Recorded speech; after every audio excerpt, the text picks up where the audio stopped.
Inching so closer to the National Hockey League season opener. It's the Real Kyper and Bourne Show, Season 5. Nick Kypreos, Justin Bourne, Sammy McKee, Jake the Snake, Derek Brandale. Once again, we are live and in color on Sportsnet 590 The Fan, Sportsnet 650 in Vancouver, 960 in Calgary, Sportsnet Plus, and always posting on Spotify, Apple, and YouTube after our show if you don't catch us live. Jam-packed again. Fastest hour in hockey. You wanted him. You've been asking for him. Steve Valiquette, analyst with the Rangers, MSG, CEO Clearsight Analytics, will join us in a few minutes. I've always loved our conversation. Every conversation we've had with Vally last year was like gold for me. You know, it's the one area where, you know, neither of us are goaltenders. You know, we're not specialists here. And Vally is so good and so thorough and insightful. It's really helpful to just get to pick his brain. Yeah. Appreciate his time. Over the years, me and you've every once in a while came up with you give me some numbers or some stats or some analytics, and I'd go useful or useless. Yep. How many useless I get out of Vally? No, I've got lots. But Valleys are primarily useful, which is great. Great for our show. Signings, boys. Yeah. Keep coming in. Some right off the back of our conversation yesterday, another one. Yeah. Sammy, what do we got? We got $40 million in Florida. Well, I was thinking more the Jackson LaCombe one that was just signed. But yeah, Niko Mikkola signed. I want to start. I want to start. Say Niko Mikkola. Niko Mikkola. Mikko Makala? Mikko Makala. Yeah. No, all kidding aside, I want to start with the guys I know first. Yeah, okay, that's fair. Not the ones that if I ran them over with my car, I wouldn't know them. Yeah, like you could pair me up at Lakeview with Jackson LaCombe, and I would, for 4.5 hours, I wouldn't know who he is. But, you know, but we've all talked about him. You're aware of what he's been doing. So refresh our listeners who this is and why he's getting $9 million a year now. I mean, am I the expert on Jackson LaCombe? Yeah, I'm up till 10:30 every night, pouring I'll over go the to Ducks. JB for this. Yeah, because he's younger. He knows. Jackson LaCombe is a 24-year-old defenseman who spent 4 years at the University of Minnesota and was very, very Played good with there. Nice. Yeah, highly sought-after guy. Went to Anaheim and immediately in his first year was a top-pair guy. Played big minutes, had over 40 points, became a very important piece for them. And now we're seeing this whole movement, the Luke Hughes thing. We're just a little bit on Jackson. Okay. Action Jackson. He was drafted last year. 6 years ago, if I'm not mistaken. Sounds right. We're not 2019, round 2, 39th overall. 39th overall pick, not 7th overall, or not like this doesn't happen this early for a guy like that who's 39th pick overall at the draft.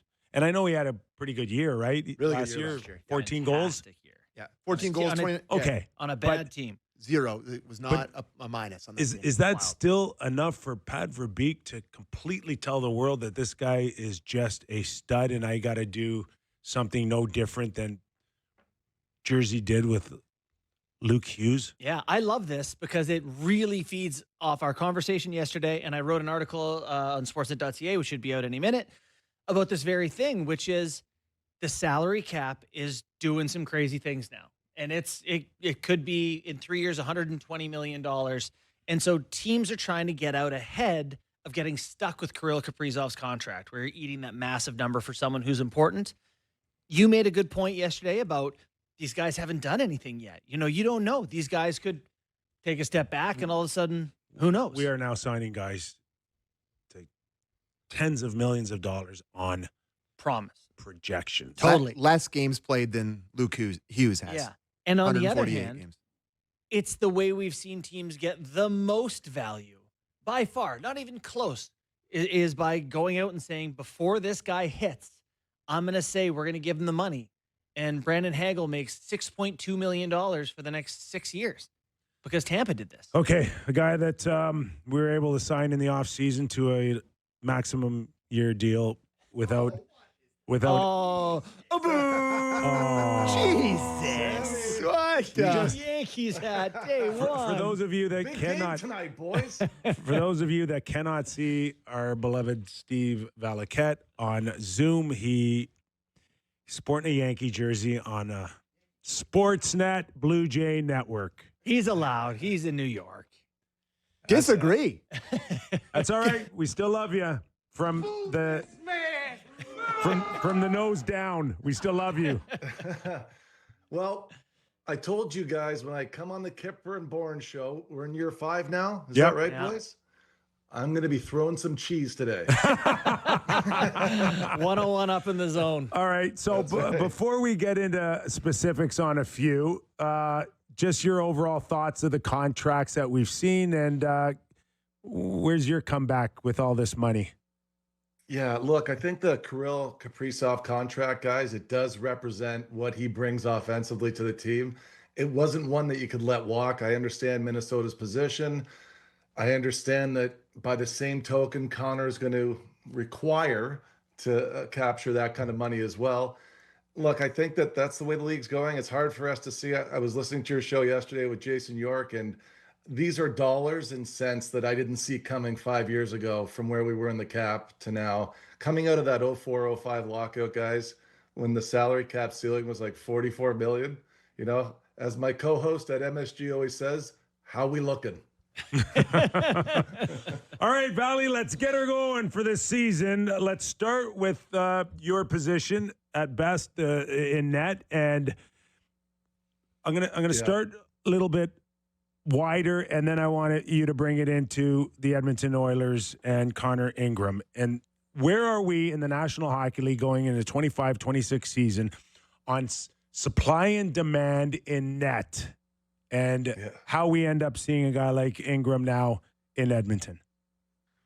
All right. Well, Ingram, he's not a unknown. Although he was, you know, away from us in our viewpoint because Arizona and Utah aren't always on our radar. This is an interesting piece here, guys. For the last 3 years, it's gone Vejmelka, Ingram, Vejmelka as really their de facto number one, at least statistically and for long stretches of the season.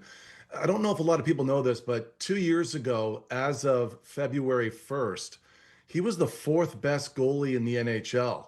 He was a plus 13 playing for Utah. He was really hot through the beginning of the season. And then by the time he got to January, February, started to gas out a little bit, but he was a number 4 ranked goalie. And he had stopped at that point in the season 13 more goals than he should have allowed. And that's a lot. And so he's performed at a high level. I can see him being a fit in some way. I just don't know about the mental side of the game. And this is affecting a lot of goalies at every level. And look, you guys, I was on the ice this summer, 5 hours a day. I had 16 goalies on a program that all wanted to skate 3 times a week. And I thought there was more of an urgency this summer because you can really reach your confidence in the summer that you can carry through a season. And I think a lot of goalies at every age level right now, and maybe this goes for the players as well, the more time that you sacrifice and the more discipline you put into it, the more confidence you feel you've earned. So when you get into your season, you can perform. But that also comes with an anxiety. I had another goalie this past week. He's on some, medication to allow him to relax. And, I go back to when I first retired, I had guys coming over here. I had OHL goalies, different scouts and agents would have goalies reach out to me for help, and I'd have them stay at my home. And I'm telling you guys, I had goalies tell me about erectile dysfunction, crapping blood, all kinds of stressful stuff that I don't know. I don't know if I've had exposure to it like that because we didn't have the social media and we didn't have the attention. And I think it's affecting, I don't even know if I'd want my son to be a goalie under the pressure right now that everybody's under, no matter is it way worse? At what level. Is it way worse today than it ever has been before? I know we've added more teams, so does it seem like it's getting worse, but it really isn't? These problems are what goalies in particular have suffered for many years? Kyper, I thought when I was at the highest level in New York and, my teammate was Henrik Lundqvist, but again, a lot of people don't know this, but the first couple of years he was in New York, he was really grinding his teeth. He was giving himself migraines. He had different points of pressure that were affecting his play come playoff time. And Henrik got it under control, But Henrik was more, I think it was probably more introspective for him. He was always putting so much pressure on himself to perform, and it would affect his sleep. Now, some athletes are really affected by the outward pressure. And, you know, it's a fine line, guys, because mental health, we have to take care of this here. You guys have known, I've lost two of my best friends.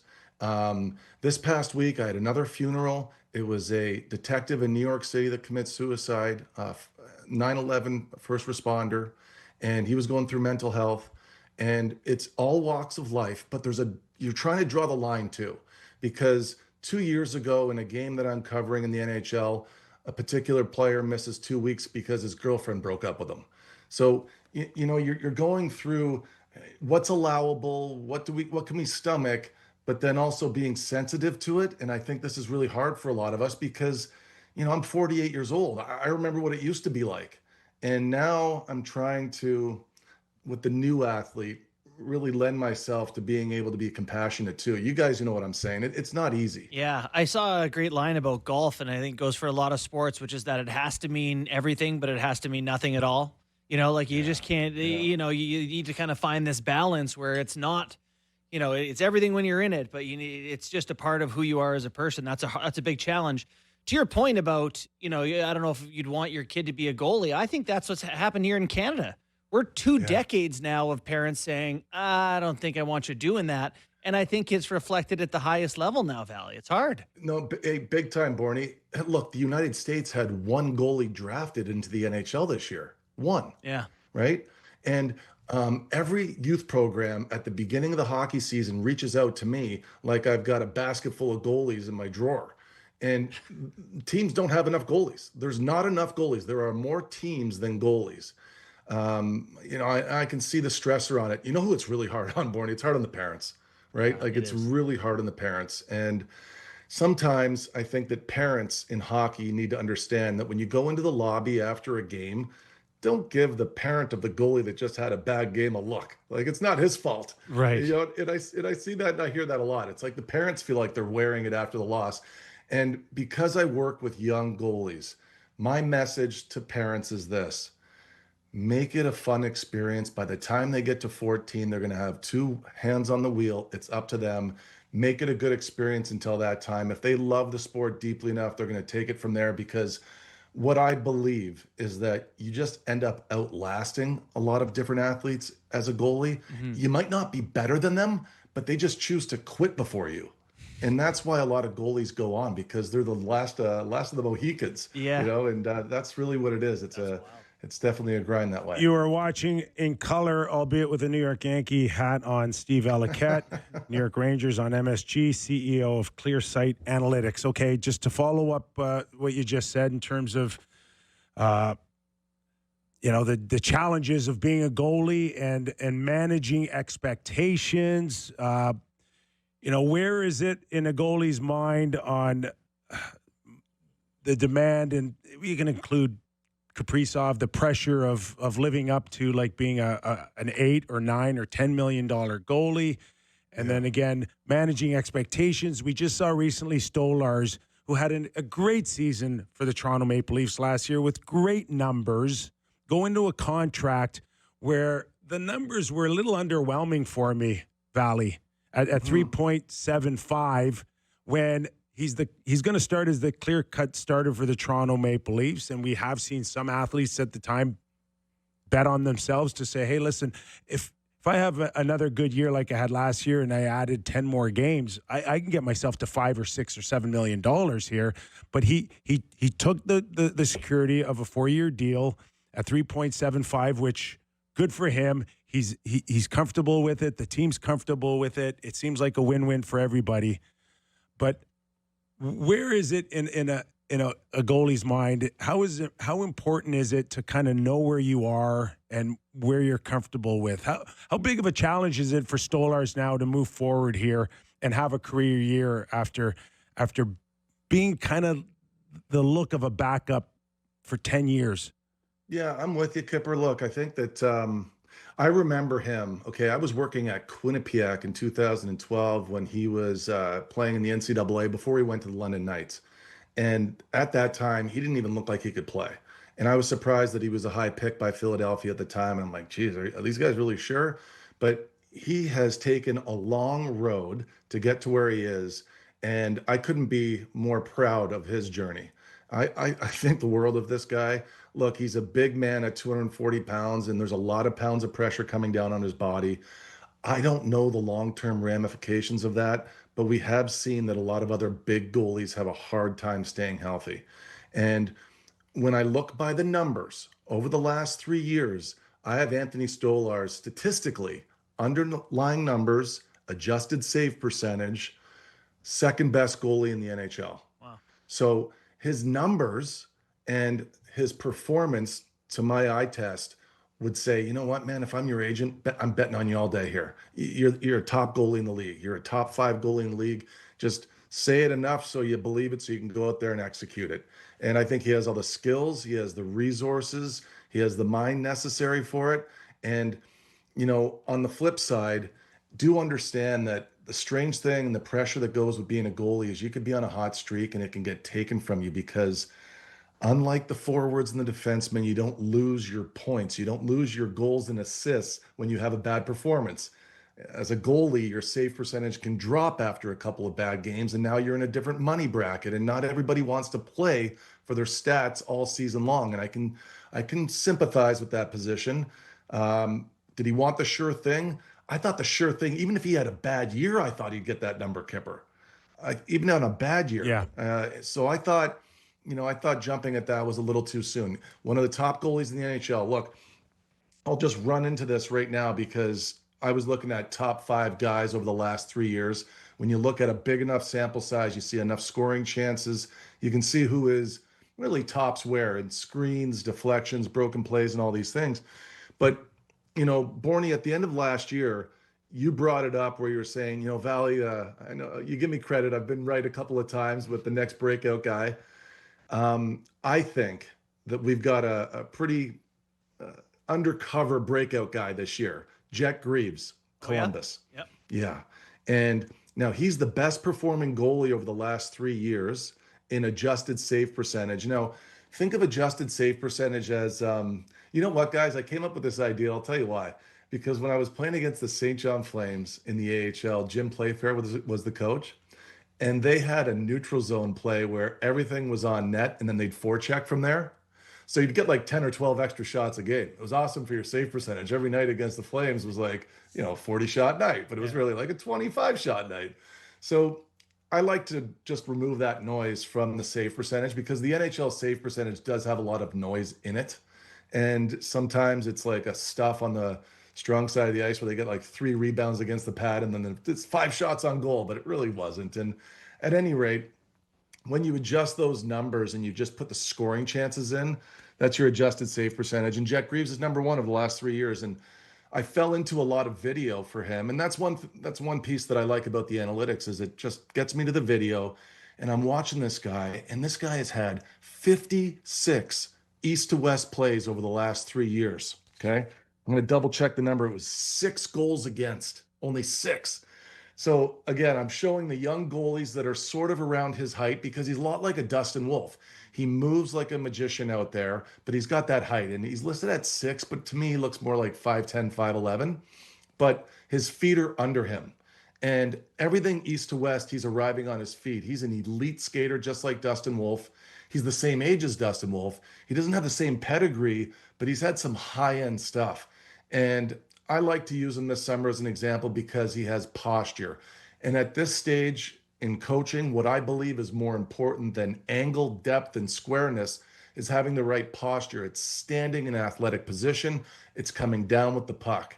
And he does that. So he looks really big. And sometimes you could move the puck east to west in a league that now has 42 more east to west chances over the course of the year since you guys started the podcast. Wow. Over the last 5 years. That's what we're looking at. You need to be able to move. And some of the big guys, they're going to come across on their knees.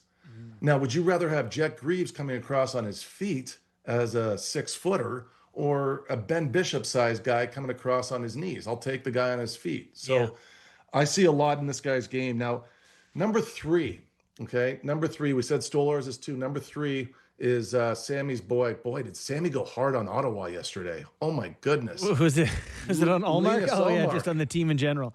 I was Yeah, actually the going to team ask in you about general. Allmark and his lack of seeming confidence. That's every day, buddy. Sammy, that can't be good for the ratings in I Ottawa. don't care. What are you Doesn't doing? help. I don't. Who cares? Okay, Linus Ullmark. I do. You know what, boys? I had some notes on him from last season that we didn't get to after the series against Ottawa. So do you guys remember the first goal in game 6? It was on the ice. Austin Matthews shot from about the tops of the circles. Matthew Nyes was in front screening, and it was on the ice. It was on the ice, far post. Yeah, I do. And I wrote down the first goal of this game was an offensive screen, and he built it on himself.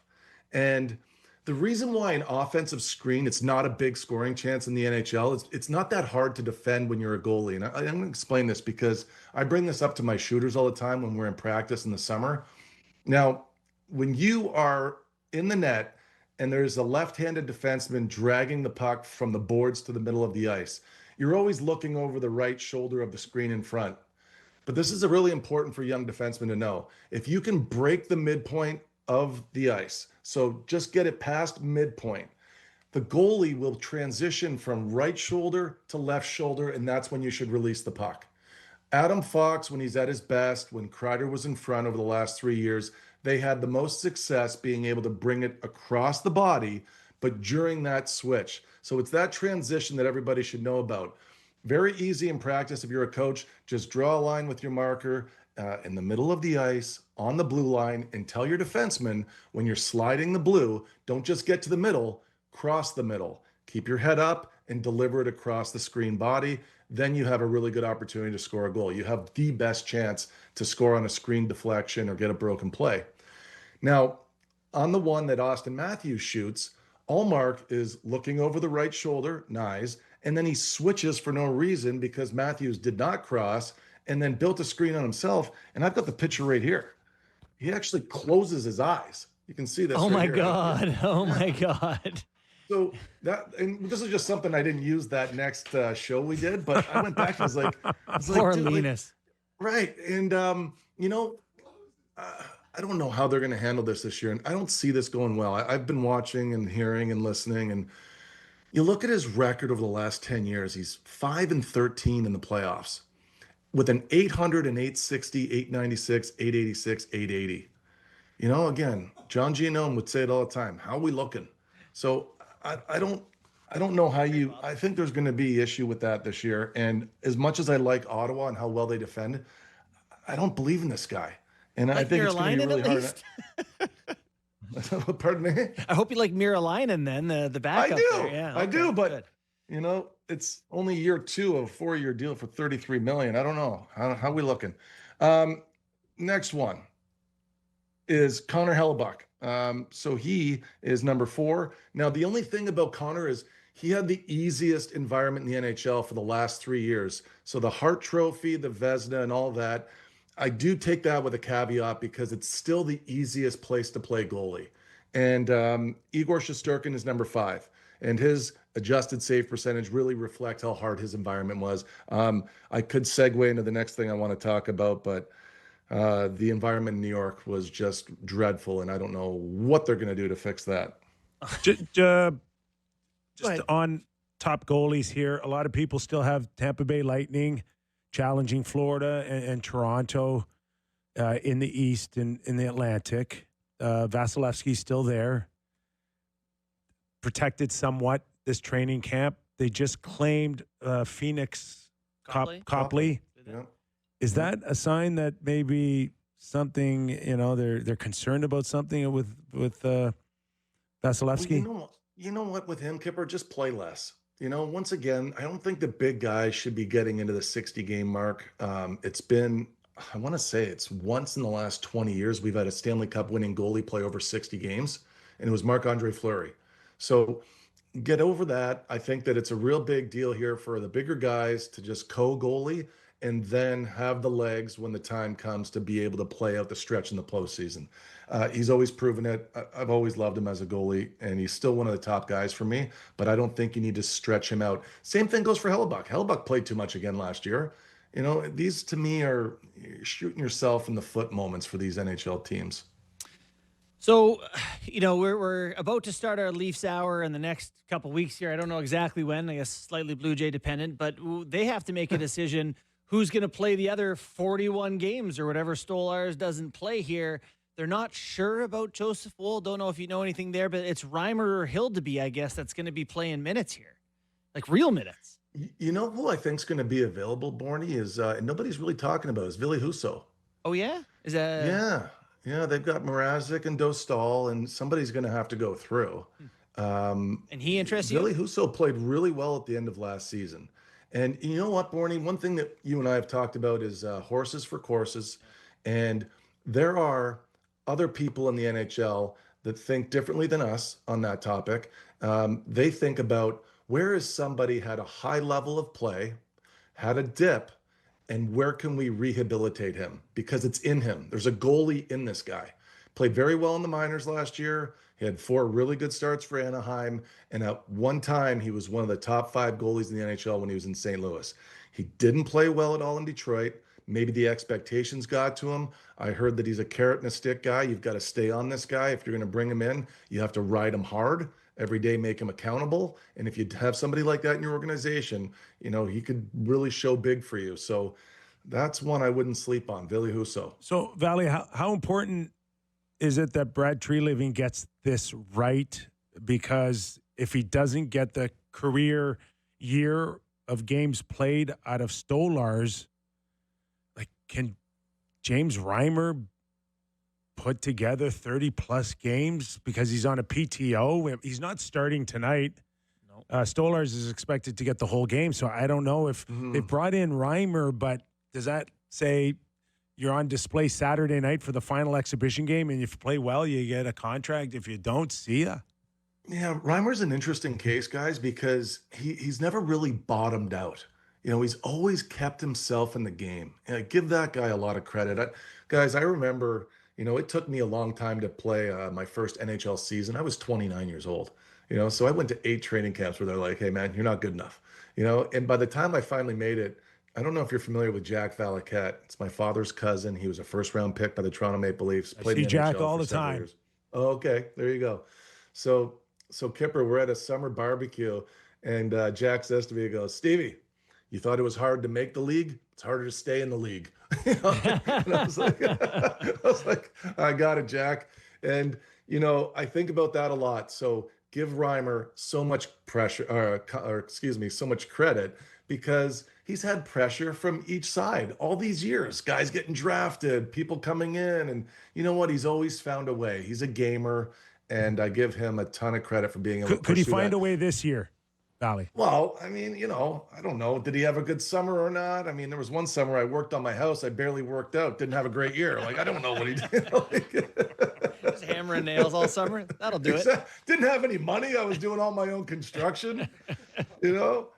I don't know. It's such a crapshoot, and a lot of it has to go with environment, guys. I mean, there was actually one thing I wanted to bring up because one thing I'm doing right now for our NHL client teams is looking for markers for them to gauge during the season. Do they fit into the NHL according to, at the end of the year, do we lay here well enough to take a run, be a contender, make the playoffs? Now, one of the things we've talked about in hockey for so many years is the middle of the ice. We've got to get to the middle of the ice. Last year in the NHL, 80% of the goals were scored from the slot, right? But they're not all shots from the slot. Some are breakaways, some are 2-on-1s and all that. So that's why we have to go through all of the shots and see which ones fall where, okay? And now, the one thing I'd like to bring up is that the slot line, the line that I talk about that goes through the middle of the ice, it stops at the top of the circles. It's been a very good differentiator for playoff success. Now, when you think of it from a goalie's perspective, when you cross that imaginary line, it's the first time you have to open up your legs. If the play stays on one side of the ice, you physically don't have to move much. Therefore, it's an easier save. So last year, of course, covering the Rangers, I'm watching the puck go from one side of the ice to the other repeatedly over and over again. And the Rangers, by season's end, had allowed 243 passes across the ice for one-timers. That was the worst in the NHL. Jeez. So how do you go from the year before when they won the President's Trophy, they had only allowed 186 against.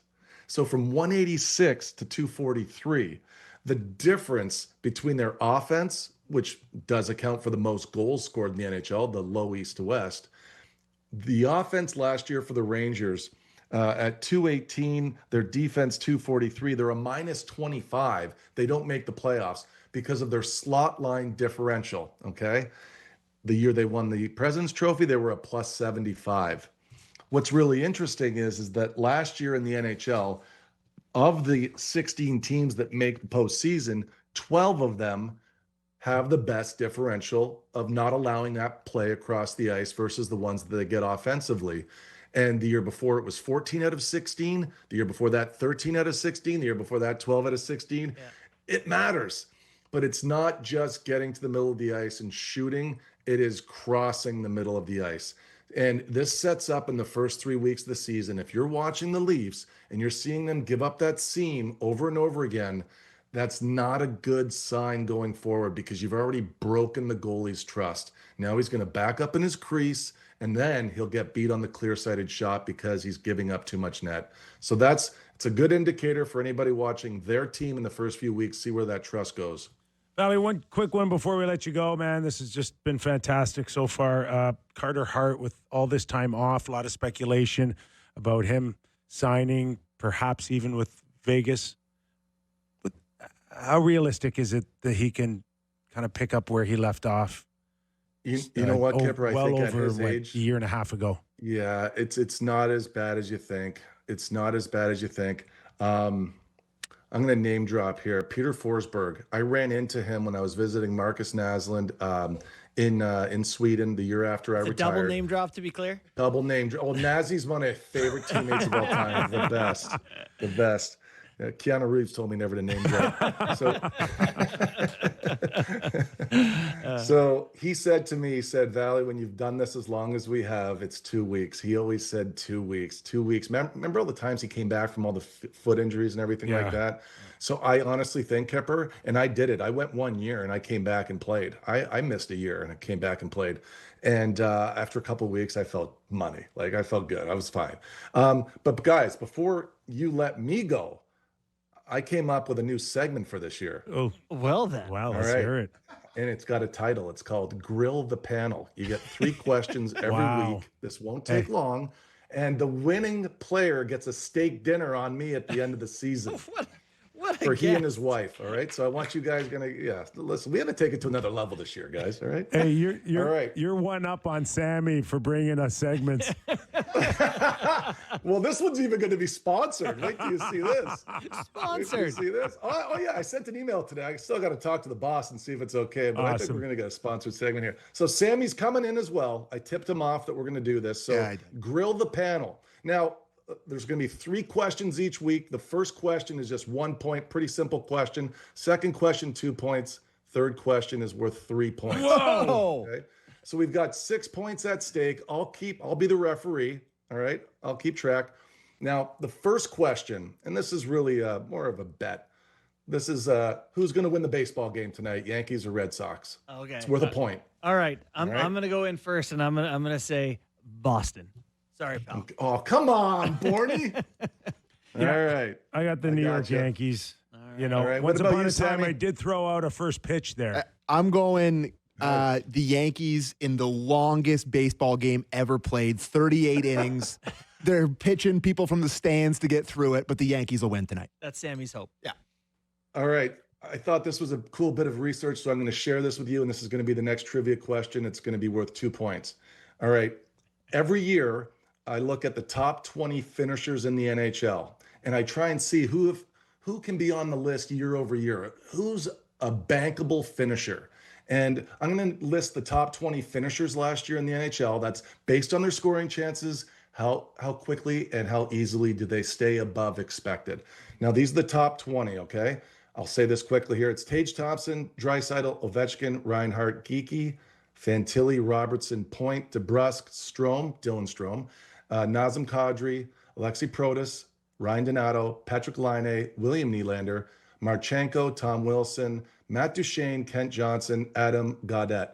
So of those 20, one of those players that I listed has been on the list every year for the top 20 in the last 5 years. So he is the most bankable finisher in the NHL over the last 5 years. Which one of those players that I named is the best finisher of the last 5 years, consistently in the top 20? Do we need to hear it one more time? I don't know. No. No, okay. Well, then just We don't have that much time. Draisaitl. Sammy's got me on the clock here. that's a really good pick. I'm gonna go with, I think, a somewhat surprising pick from that group. I'll say Tage Thompson. Okay. He did lead last year. He led the league last year. I think he's leading us because it's a Leaf show. I'm going to say William Nylander. Kyper? I said Draisaitl, but I wanted to say Reinhardt too. No, you said Draisaitl, so you just got 2 points. Yeah. good first pick. Great observation. Great observation. Thank you. All Leon. right. That's a good one. We got the last question here. This one's worth 3 points. Oh, my God. The top player in the NHL last year that screened the goalie the most times in the NHL. He had 67 screens, 67 times he screened the goalie when the puck made it to the net. Now, which of these players led the league with 67 screens? Zach Hyman, Voronkov from Columbus, Matthew Nyes, Anders Lee, Brady Tkachuk, Arturi Lehkonen, Chris Kreider.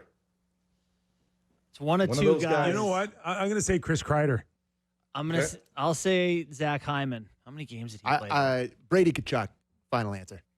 Okay, nobody got it. All right, it was Arturi Lehkonen with 67 screens. Really? Would never have got it. Oh, well. Yeah. Kipper's leading. I like That's him. why it's a 3-pointer, boys. That's all the marbles. Vally, you're the best. That's great. Did they get All right. zonked? Did the two guys get Not when zonked the Red now? Sox win tonight. Yeah. Well, we'll see what happens in the baseball game, right? Yeah. Valley, awesome stuff as always, man. Welcome aboard for another year, bud. All right. Thanks for having me, fellas. Be good. Thanks, Vally. Appreciate you, pal. Let's go, Yanks. Steve Valiquette, always a great job here on the Real Kyper and Bourne Show. Clear Sight Analytics is his company and does great work for the MSG First network. guest to ever bring a Yes, segment, listen. and he said he got it sponsored. I love Kipper chirping me about segments. I'm like, I've come up and be like, hey, you want to do this? And Kipper's like, what are we going to talk about today? As I'm about to do it. It's like, I don't even try anymore. No. I love You're you, good. buddy. You're good. Okay. Let's take a quick break here. Valley did talk a little bit about Carter Hart. Of course, he's one of 5 still now eligible to sign a contract in the NHL. There was a strong link between Michael McLeod and Carolina. Doesn't look like it's going to happen. Really? We'll get into that after the break. You're watching and listening to Real Kyper and Bourne.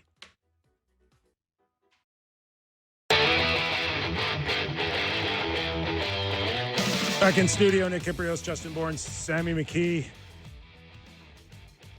So the 5 players are eligible to sign. The most noise right now seems to have been Carter Hart linked to Vegas and Michael McLeod with Carolina. But there is now a sense that in Carolina anyways, the backlash from season ticket holders was substantial, and it does not appear like he will be offered a contract. You know, it's not a market where you can afford. If your season ticket holders tell you they're upset, I think you got to listen, you know, and make some decisions. So I don't know how that played out. I actually know nothing about that. But it is, I did hear that as well. Can I ask you a question that may come off as somewhat in, you know, like, what did they expect if that's out there? Like, did they expect people just to be like, kumbaya, it's fine? Like, when you're going into sign one of these guys, Right. you're probably going to have to expect some blowback from some parts of whatever community that you're going to have, which is fair on the blowback, however you want to look at it.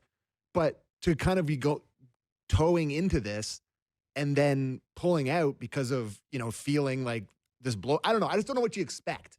That's what I'm saying. So I don't think there's any definitive answer to that. I think it's no different than, you know, Pat Verbeek signing the kid to a $9 million a year contract, or what. You're hedging on what you think might happen in days, a week, a year, and you take your chances.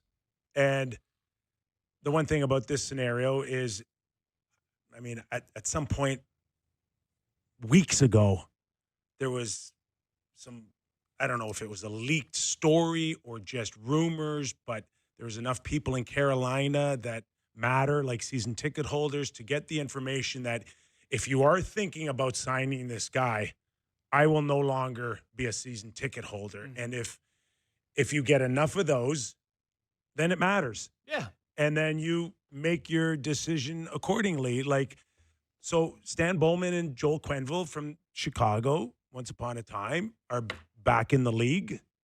Both Edmonton and I'm sure Anaheim went through the same process. What kind of backlash is there going to be? Is it going to be minimal? Do we have to take a few punches early? Will it subside? Will people forget? Like, the one thing that we've always heard is that, oh, these kids will have a better chance of signing in the States. No one knows about the story. It wasn't covered down there like it was in Canada. There'll be a better chance for people not even knowing any details like everybody in Canada did. Yeah, Carolina's top of that list. And Carolina would have been one of those markets that said, okay, I mean, how many people truly know or followed it? And can we slide it by for a week, take a couple of hits, and then we move on? Yeah, but I mean, you're right. Of all the markets that you would guess would have been like that, it would have been Carolina. So I don't know. So I guess that's the only thing that changes my mind on this, because I was totally with you where it's like, to do this, you're going to take a barrage of blows, and then you hope you come out of it, and then everyone kind of... The internet moves it's fast. not like and it's everybody coming stops up in talking. Stan Bowman's face every day in Edmonton. Like, okay, so a few people probably didn't like Kane, it. They brought in Perry. They brought in guys, and they just kind of held their nose, and then all of a sudden they're like, Corey Perry's an Oilers legend. And the Oilers move on, and everybody moves on. Yeah. So clearly, Carolina is not comfortable enough. Yeah. There's enough people to make enough noise where it could affect the bottom line. And at the end of the day, this is a business. Yes, So, sir. all business. I think the only one I hear that will probably end up signing this season could be just Carter Hart. Really?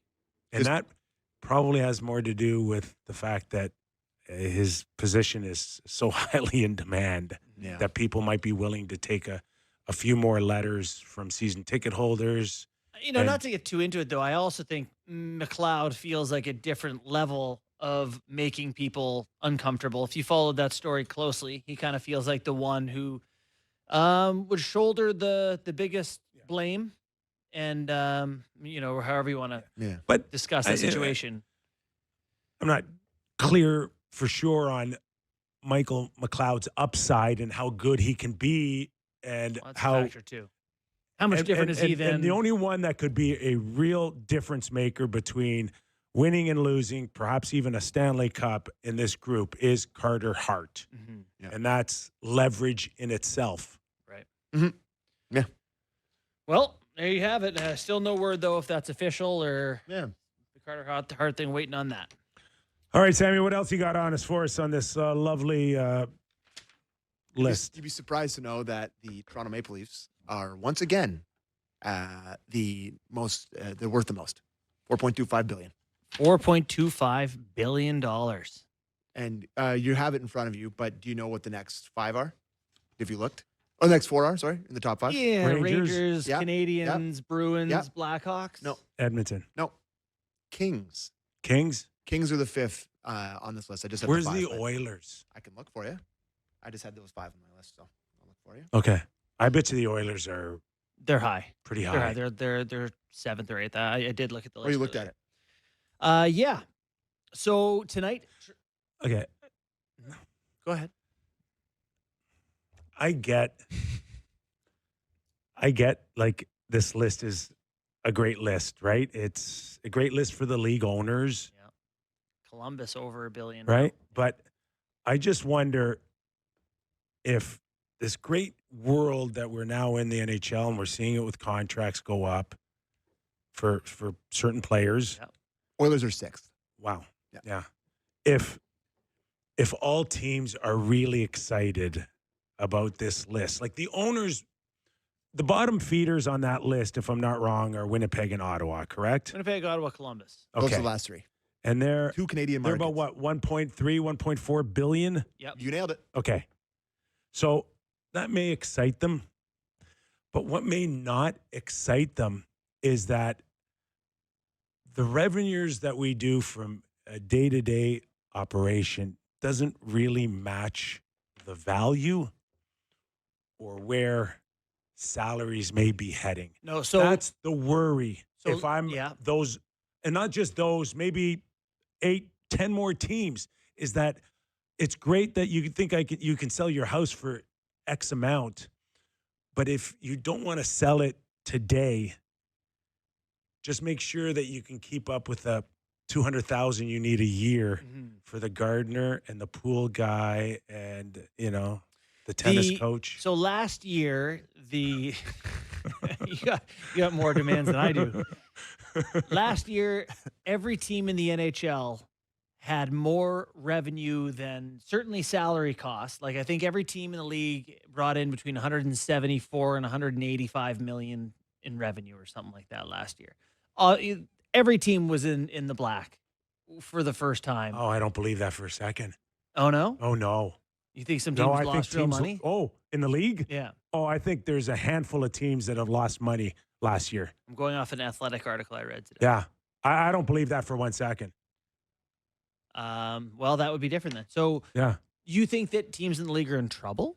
I don't know about, well, Because listen, now there's new okay. revenue sharing in the next did Gary CBA Bettman here. not last year or the year before go visit Winnipeg and put people on alert in that community need it. with corporate that you guys got to get behind this team. You got to was that not a bit of a sign or a casual warning to their community that there needs to be more additional revenue coming in from this community for the Winnipeg Jets?